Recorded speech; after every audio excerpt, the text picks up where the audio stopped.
Hi BookTube. So it's already the middle of December, so I thought it was time to do a mid-month wrap-up of all the books that I've read so far. I spent a lot of my focus on November of reading nonfiction books, and so I wanted to switch things up and read lots of Christmas books in December before Christmas comes. It's going to be here before we all know it. And but before I get into those books, the first book I read this month was Brandon Sanderson's Dawn Shard, which is a novella in between Oathbringer, the book I read in November, and Rhythm of War, which just came out. And this is focusing on some characters that we've met in some of his previous books. And it's a little bit different because it's not a land-based book like all of the other ones have been. You're on the ocean here, and we're following these characters that go on an ocean voyage, which was nice, a nice change of pace. And they're going to this mysterious island to uncover treasures, possibly, and to figure out what's going on, because there was a ship that had went there previously and came back as like a ghost ship. And so they want to go see what's going on over there. And so yeah, hijinks ensue, and it had a very fast-paced, action-packed ending, which is typical of Brandon Sanderson books. And this went by really fast. Although I wouldn't necessarily consider this a novella. It was, I think, around 200 pages, a little bit more than 200 pages. And I think a novella is like 150 or less. So he's kind of pushing it there with it being a novella. But considering how big his other books are in the Stormlight Archive series, yeah, this would for sure count as a novella in that aspect. So yeah, this is a lot of fun, and yeah, I would recommend it. I'm not sure if you have to read it before the fourth book. I guess I'll find out when I'm reading that one. But yeah, I know he has like a website, and so maybe he talks about if this is necessary or not. But I thought I would just, put that in here before picking up the fourth book. And then going back to nonfiction, because I was still in the nonfiction realm mindset from November. This is Woodswoman, Living Alone in the Adirondack Wilderness by Anne LaBastille. And this, I think it's like one of like 4 or 5 books, and it's just the first one. So I can turn it down so you can see the colors, because the white always messes up for some reason. Okay, maybe that's a bit better. I don't know. But this is about a woman who she gets divorced and decides to build her own cabin, and she buys a bit of land, a couple of acres, and in the Adirondack Mountains, and like builds it almost solely on her own. She has a bit of help with like the heavier lifting things, because she is like a big, strong woman who can do all this. And so, but she does a lot of it herself. She's very independent, and being in the mountains, she goes through lots of cold, in particular icy winters. And she talks about how she became interested in the wilderness, and how her first husband, when she had first met him, was helping her learn how to camp and hike and survive. In the outdoors, and then she mostly lives on her own. There, as the title would explain. It's only later that she meets a man who occasionally comes to visit her, but she is still living on her own. So yeah, this was very interesting to read about, and it kind of like pairs with the book I'm currently reading right now about a man who built his own cabin in the wilderness when he's like 53 years old. Well, this is when she wasn't 53 when she was doing this. But yeah, it's admirable, but at the same time, like, hard to imagine, because I can imagine living out in the country, out in the woods and the mountains, but not alone, especially without a cell phone. Like, that would be hard, because you never know what will happen. What if I chop off my thumb, like chopping wood? I don't know. That could happen. I'm very clumsy. Let's see. And the next one, going to Christmas books, is Debbie Maycomer's 5B Poppy Lane, part of her Cedar Cove series, and this is a novella. I'm not sure where this falls in her Cedar Cove series, but they're all like names of streets, and I don't think I've read many of those. But always in December, like, I think Debbie Maycomer was like synonymous with Christmas books, and so I always pick up at least 1 or 2, if not more, of her books during Christmas. And this was interesting. It had a couple of twists that aren't, at least I haven't seen from the books I've read from her. in that it starts off with a woman who, on a whim, decides to write a man overseas who's fighting in the Iraq War, or in Afghanistan, and but she herself is very anti-war. She's a pacifist, but yeah, I think she's like, I was like, right, I'm not sure, like a Christmas tree where you get the information, or how, I can't remember how it came about. But anyway, it's on a whim, and she writes them, and they start having this conversation.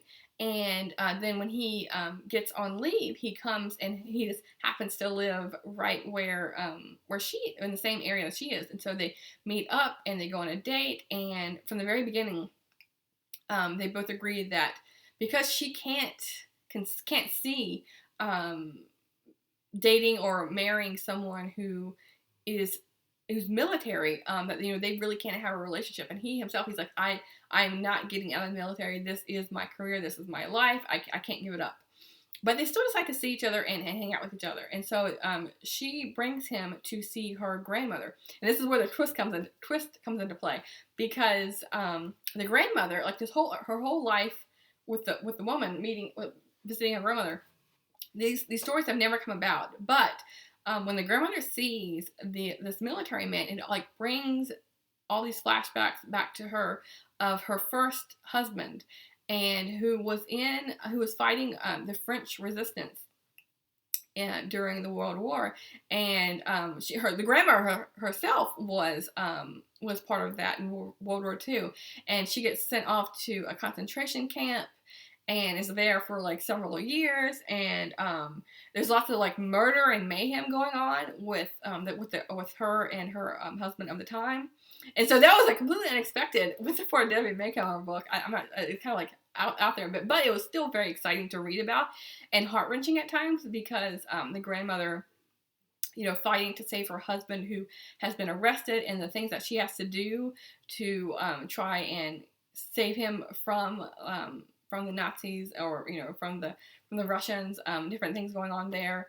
And so yeah, it was very good, but just different than her typical books. And then at the end, it all wraps up with her coming to terms with him being in the military and what he decides as well. So it does have a happy ending, but just like the whole story with the grandmother was very interesting, because it did have some very sad points in there. And military, I don't really associate that with Debbie Montgomery. And then I read the Mistletoe Connection by Chelsea Pennington. And this I heard about through Always Booked, Chloe's channel. And so I think this was her favorite book in November, I believe. And so I decided to pick it up myself. And this is like an indie book. I think it's only available on ebook. But this is about a whole cast of characters here. Maybe this I need to brighten up so you can see it. Every single time it's like down or up. I'm not sure how to, so you can see the cover. But anyway, this is focusing on, I think it's 6 different groups of people, and they all get stranded at a Denver airport during Christmas, and they're all going to different places. Some are going to Boston, to Spain. Some are going to Atlanta, and so all over. And they're all in the middle of some kind of drama of sorts. So speaking of the airport, there's 2 people working concessions who are friends, and one of them wants to be more than friends, but then their, not their life goals, but their path as they're finding a career doesn't have them on the same wavelength of sorts, and so there's drama there. And then you have a woman who happens to meet her ex-girlfriend in the Starbucks line at the airport, and so they're reconnecting. And then there's sort of a family who the family are the ones that are going from their home in Colorado to Spain, which has always been the father's dream, but of course not necessarily the children's dream, who have always lived in Colorado, who now have to drop all of their friends and their connections there and go to a place where they don't speak the language. And so there's some conflict there between the parents and the children, and then with their friends and boyfriends and girlfriends there. So yeah, anyway, there's lots of different drama, and I liked it pretty well. It wasn't my top favorite book that I've read so far, but it was nice to read about a nice change of pace on and things, and I'm happy to support an author that I've never heard about before. So thanks to BookTube, I found a new author to follow. And then I think this was also on Always Booked, Chloe's Always Booked channel. I don't know how to say that. This is Kristen Hanna's Comfort and Joy, a Fable. And I didn't pay too much attention to the fable fairy tale aspect of this until I started reading it. I've read several of Kristen Hanna's books. She wrote The Great Alone and The Nightingale, along with several other books, like Firefly Lane. I think that was the first one I read, which I really enjoyed. And so all of those books, they didn't have like fairy tale aspects in them, and so I just like glanced over that and like went on. The cover and the title is what drew me in for Christmas, and this is about a woman named Joy who she's struggling with her life and the current moment. She's a librarian, and her sister had an affair with her husband, and so she's having a rough time, being in the same town. She's running into the sister and her ex-husband, and it's just hard for her. And so she needs to escape from her current environment. So she wants to find comfort at this, I think, Comfort Lodge or something, what it's called.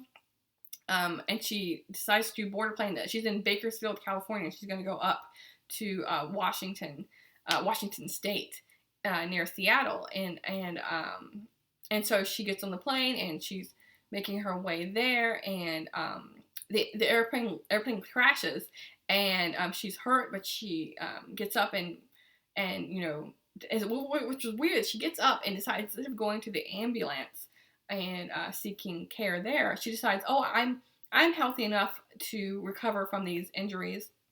I'm just going to walk into the woods, and she stumbles upon this house where there is a single father raising a little boy who's struggling because his mother had just died.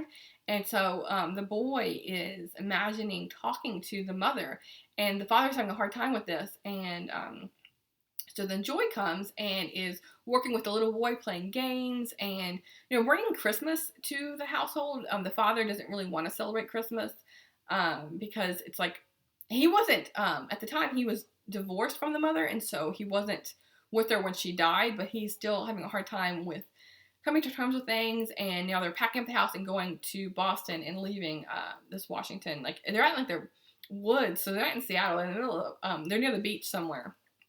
And so yeah, this woman comes along, and she has a relationship with the little boy, and she's starting to have feelings for the father. And then halfway through this book, I'm not going to give it away, but oh my goodness, I was like, what in the world just happened? Oh my goodness, it threw me for a complete loop. I had to I literally sat the book down for a second. I was just like looking around like, can someone explain this to me? So that's where the fable and the fairy tale part came in, that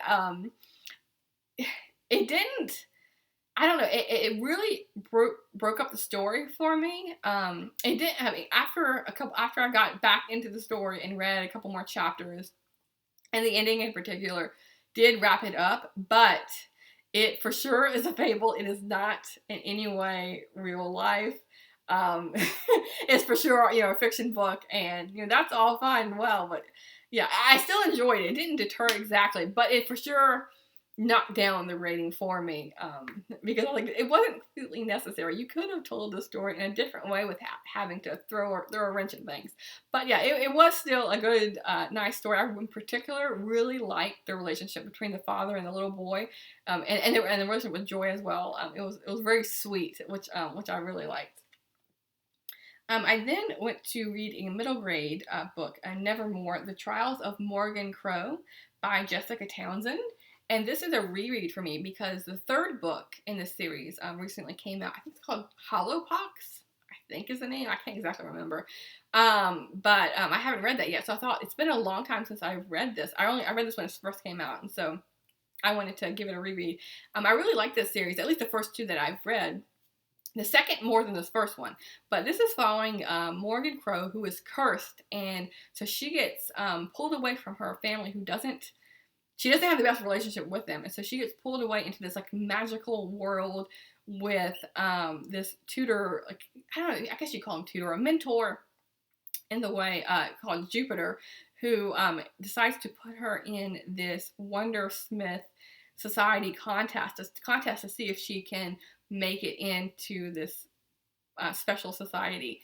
And so she has to go through all these different trials, and there's magic involved. It kind of reminds me of the Harry Potter series in a way, with the trials and the contests with the different there's like different schools like they have. They don't have different groups like they do in Harry Potter series with the houses. They don't have the houses series housing broken down like this, but each child is sponsored by a different person, and so that leads to the different mentors kind of I don't know, handling their children in a different way, like being some very competitive, and some have different motivations involved. And so, but yeah, anyway, it's a really a cool, fun story. And if you like middle grade, or if you know of any middle grade readers, then yeah, this was, I think, it was a really nice series to read. And then going back to well, I thought this was Christmas because of the cover, but it wasn't. This was set in, I think, January and February. This is Somewhere Along the Way by Jodie Thomas, and this is part of her Harmony series. And what I like about her books is that each book doesn't focus solely on one or two couples. You follow many different people at that moment in the town. And so this is following Reagan, who she grew up in the foster care, and so now she's trying to get used to having someone in her life. She's now under the care of an older, like, I think she calls him an uncle, an older man, and she is going to soon be graduating high school, and she's trying to figure out, like, how can I do college? All these other people in my class, they have lots of money or they have family connections to help them out, but she feels alone. She's working at a diner, and when she's working at the diner, she encounters a man who is like on the outs. It seems like she gives him this like takeaway food for and he pays her like $2 each time for it. So he comes across as homeless, but then you get to follow his story, and he is on the run. He was in the Marines, and so he's hiding from these people who he thinks are gonna kill him, and so he is kind of like a recluse of the town. And then he's interacting with another person in town. He comes into contact with a woman who he starts having a kind of sort of relationship with. He's really holding back because he doesn't want to make any connections or be found out. But he does start to develop a relationship with Liz, who her story, so it's like they're all interconnected in a way. Her story is she's just become a lawyer, and so she's setting up her practice. She's trying to break away from her family because she's part of there's three families, I think there's three, who are known in the town. They're the ones that set it up, way back when, and so there's always they have a huge presence in the town. Their names are known, and so she's trying to break away from that family. And her family is very interesting. It's a house full of women. There's two aunts that are very into crafting and quilting, and then she has a sister who is like a famous artist who is constantly painting dead men in different ways of like hanging or like body parts being chopped off in like very gruesome ways because she is dealing with the heartache of a past relationship. And then you have the mother who is into pottery, and so she's a really interesting family background there, which was interesting to see her interactions with them, and especially when she brings the ex-Marine over to meet them. And so yeah, I really like the aspect of getting to know the different people of the town. I felt like y'all seeing these people like at the diner where the first woman I was talking about, Reagan, where she works. I feel like if I was in this small town, you could see where they're sitting, you're eating your lunch, and then you can hear these different people's conversations and like just their aspect of a small town, which I really enjoyed this. It's not a Christmas book, but yeah, the cover, I thought it was just because cause she's written several Christmas books, but yeah, this was not one of them. But I do plan on reading, I think it's more of Jodie Thomas's books this month that are Christmas books, but it's still winter and there was snow involved. And then speaking of Christmas, I read Finding Christmas by Karen Shaler. And this is about, I'm going to drop it. Okay. My arm was getting tired, so I need to switch up arms here. And so this is about a scavenger hunt, which was really fun. It's about a woman who really is embodying the Christmas spirit. She loves it, and she wants her boyfriend to love it as well. And he is very much bah humbug character. He's all about work and, you know, appeasing his bosses and, you know, racking up that overtime even during the Christmas holidays. But she wants to break away from that, and so she devises and plans out this scavenger hunt to take him to this Christmas lodge town. And but when she mails it or delivers it, somehow the mail gets crossed, and so it's delivered to the wrong person who's like who becomes the love interest. He is a writer, and he thinks that his publicist has sent this to him to kind of inspire him to to fight the writing block and continue writing stories.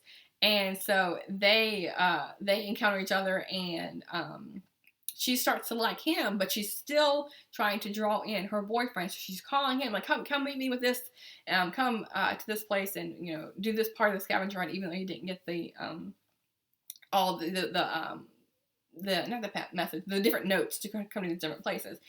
And so yeah, you can kind of see how the story plays out from there. It was a nice, clean story, and yeah, she wrote. There's another book from the library, I think it's called Christmas Camp, that I'll probably read later on this month. But yeah, this was a nice, sweet story. And oh, there's a dog on the cover. I didn't realize that because I listened to this one on audiobook. But yeah, this was really cute. And then the last book I read, I just finished it today, is Annie Raines' book, Christmas on Mistletoe Lane. And this is the first book in her series, and this is following it's focusing around a bed and breakfast called Sweetwater Springs. It's set in the mountains of North Carolina, and the main character, I think Caitlin is her name. I just read it, and I was like, Karen? I was like, no, it's Caitlin. Oh my goodness. Her grandparents had this bed and breakfast, but they both passed away, and so she was working in New York City, and so she comes to inherit the inn. But when she goes there and they read the will, come to find out that the grandparents didn't just give her the inn; they split it in half. She gets half of it, part ownership, and the other partner is someone who grew up in the town, but for different reasons, I don't want to get into to spoil the story. Well, it's not exactly a spoiler, but I don't want to give anything away exactly. He is fighting. He grew up in this town, but he doesn't want to stay. But he does have like handy skills to help her upkeep the place. Sorry, one second. I get this message. I just need to. I hope it doesn't interrupt this video here. Okay. I'm not sure why this is popping up. So hopefully we can still record it here. Okay. So anyway, where was I at? Okay. So yeah, so he comes in, he's like a handyman, and so she thinks the grandmother, okay, she's trying to reason out why in the world did the grandmother give half of the inn to him, and she thinks, okay, it's because it's a handyman, but the grandmother, turns out, is trying to be like a matchmaker from the grave in a way, and so they start to have a relationship over time. But what I really liked was the focus on the different people who stay at the inn. And the inn was very cute how it was described because she has different rooms that are bookish related. There's the Pride and Prejudice room and she focuses on like Mr. Darcy. She has a dog she calls Mr. Darcy. And there's like the Beauty and the Beast room, the Scarlet and Rhett room. So that was pretty cool. And so her job in New York was interior decorating. So she's well suited to renovate this inn. And so yeah, you just follow like the life of the town. Like during Christmas, like there's a cake festival that they have to raise funds for people in the community, and there's a fudge shop that they get, and a cappuccino shop that they go to visit. And so yeah, it's nice, warm, cozy book. And so yeah, this was a nice way to end my reading week, or start my reading week since it's Monday. So yeah, these are all the books I've read so far. I'm gonna do better than I have in the past with keeping up with all my books and not like letting them I get swept away, especially in this Christmas season. I don't know. I'm just like, it's such a hassle right now with work and things that yeah, I know you just blink and time goes by so fast. But yeah. Anyways, I'll talk to you soon. Thanks, book 2.